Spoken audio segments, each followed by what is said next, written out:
नमस्कार दोस्तों, स्वागत है आप सभी का इन्वॉल्वमेंट तक में। मैं हूं दीपक।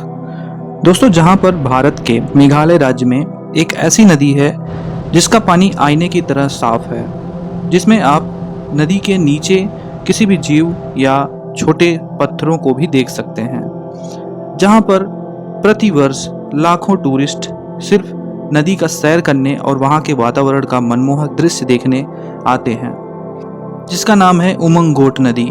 और यह भारत की सबसे स्वच्छ नदी है।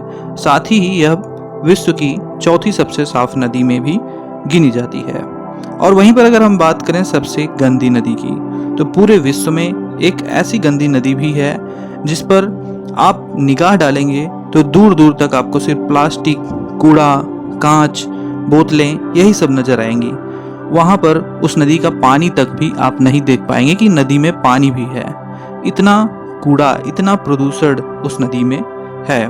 तो आइए हम आपको बताते हैं कि दुनिया की यह सबसे गंदी नदी जो है उसका नाम क्या है। शायद आपको पता नहीं होगा और कुछ लोग तो यह भी सोच रहे होंगे कि दुनिया की सबसे गंदी नदी गंगा नदी या फिर यमुना नदी होगी, लेकिन यह बात बिल्कुल ही सत्य नहीं है।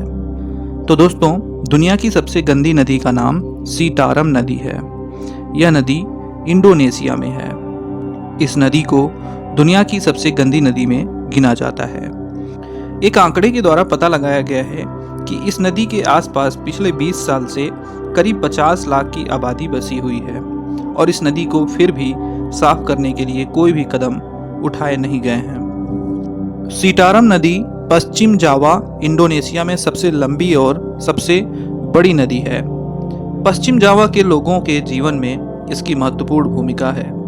इसे दुनिया की सबसे प्रदूषित नदियों में से एक माना जाता है। यह नदी इतनी ज़्यादा प्रदूषित है कि इस नदी के संपर्क में जो कोई भी आता है वो बुरी तरह बीमार हो जाता है या तो उसकी मृत्यु हो जाती है। यह नदी कई प्रकार के भयानक रोगों का घर मानी जाती है। इस नदी की लंबाई 300 किलोमीटर है और इसे दुनिया की सबसे गरीब नदी भी कहते हैं। यह नदी हमेशा से गंदी नहीं थी।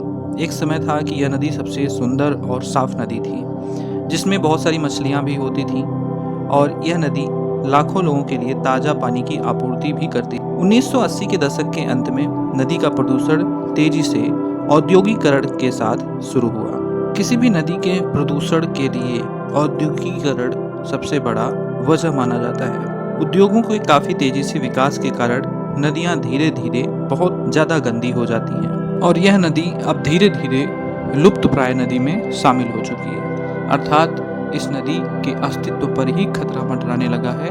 वैज्ञानिकों का अनुमान तो यह है कि यह नदी बहुत जल्द ही खत्म हो जाएगी या इसे मृत नदी भी कहा जा सकता है। इसी तरह दुनिया में बहुत सारी प्रदूषित नदियां हैं जो कि औद्योगिकीकरण की भेंट चढ़ चुकी हैं। इसी तरह भारत में भी यमुना नदी, साबरमती नदी, गंगा नदी जैसी महान नदियां हैं जो कि औद्योगिकीकरण की भेंट चढ़ चुकी हैं। तो इसी तरह के रोचक तथ्यों से जुड़ी जानकारी के लिए चैनल को भी सब्सक्राइब कर लें। ऐसी जानकारी आपको और भी आगे मिलती रहेंगी।